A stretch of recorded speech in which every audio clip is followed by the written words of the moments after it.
In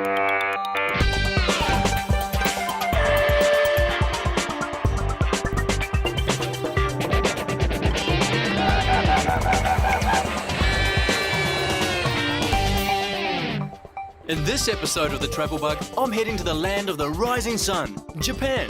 It's where century-old villages meet modern-day cities, and ancient traditions contrast with contemporary culture. I'm going to explore what makes Japan such a unique place and show you that just on the doorstep of Tokyo is a region with everything from world-class snowfields to soothing hot springs. I'm hitting the road and making my way to Nagano via the magnificent Kiso Valley. Then I'm off to the hot spring town of Kusatsu before a bit of adventure in the mountains around Minakami.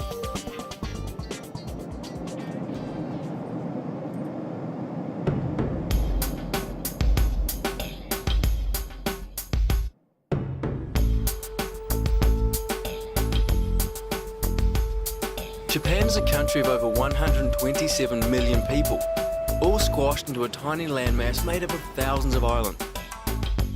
At its centre is Tokyo, one of the world's great cities.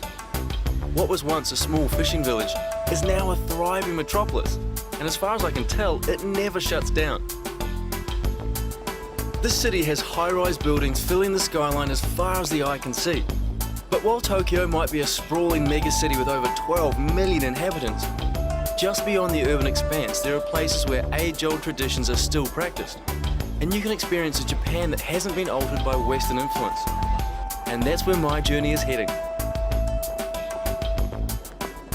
From Tokyo, it's a 3-hour drive to Matsumoto Castle in the snowfields of Nagano. But like any road trip, along the way I expect to find a few little gems worth exploring. Even with Google, you can't know everything about a place. And it's often the things you stumble across while driving down a road that are the highlights of a holiday. So I always plan for the unexpected. Like this interesting old town.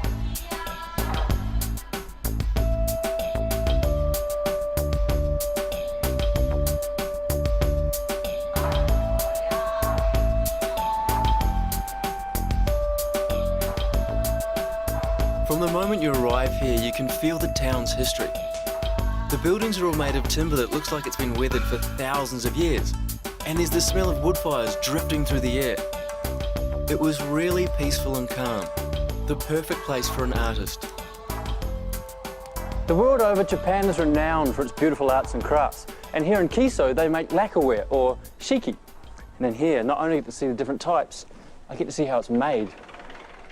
Konnichiwa!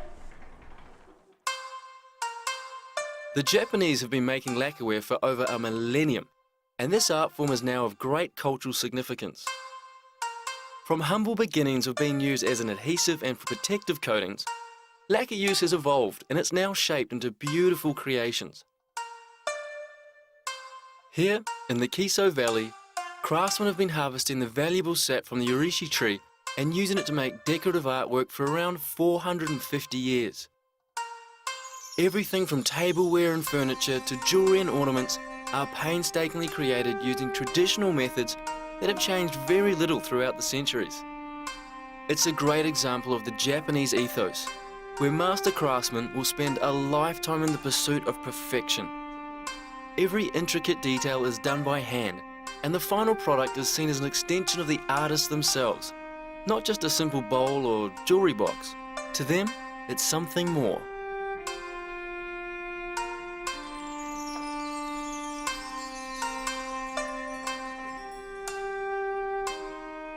Wow, these are the real medals from the Nagano 98 Winter Olympics. The lacquerware was made right here in this town. It's a lot heavier than I thought it was going to be. I wonder if it's real gold. Unfortunately, it wasn't real gold, but I reckon one of these medals will be worth plenty anyway.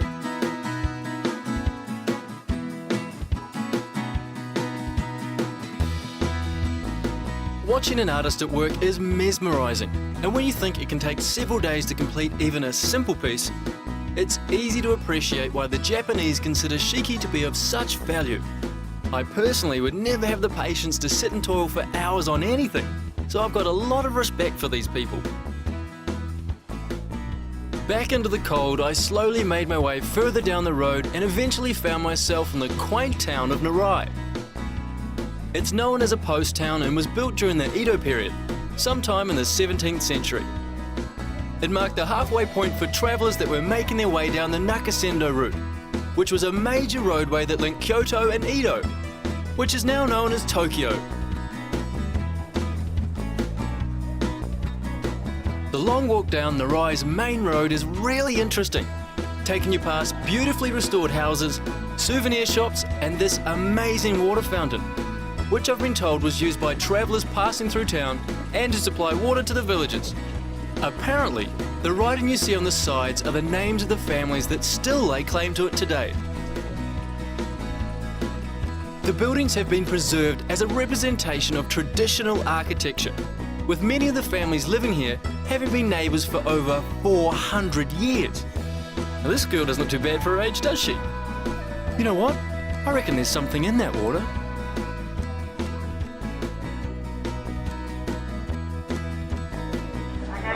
Church, Queenstown. Oh, really?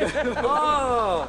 Tôi là cài đồ bán à cả. Oh, you got a water? Yeah. Yeah, it's beautiful there. Look at that. Yes. New Zealand. I love New Zealand. A few things I quickly realised in Japan are that everything's extremely clean and tidy and that the people here are really friendly. And while the language barrier can cause some conversations to be just a little difficult, the people all make a genuine attempt to communicate. Japan and its people are so welcoming. I cannot wait to delve a little deeper and explore more of this unique country.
Sake. Everybody knows the Japanese love it.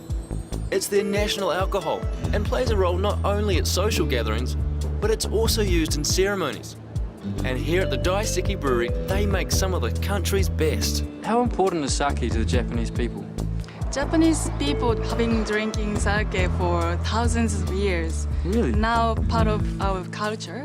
And we here, a beautiful scenery, like North Alps of Japan, we make it with this water, beautiful water. So it's all fresh and Yeah. clean And we dig in the hole and, well water. you get the well. So Yeah, the yeah, water yeah. comes down, you get it out of the well. So it's all fresh and really pure, and Yeah, that's why right. your sake is so good. That's right. And people told me the fresh water, that well water, come from 100 years ago Wow, on the mountain. that's great. The process of making sake is really quite simple.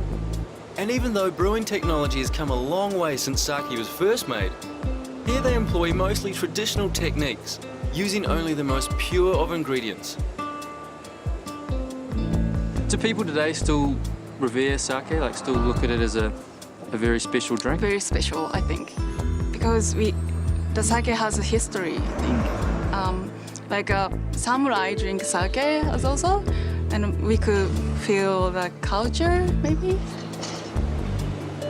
The core ingredient of sake is rice, which is milled down to remove the proteins and oils from the outside of the grains, leaving only starch. The rice is then cleaned and left to rest before being soaked in water for a very precise amount of time. Depending on the type of sake and how refined the rice is, it can range from several hours down to just a few minutes.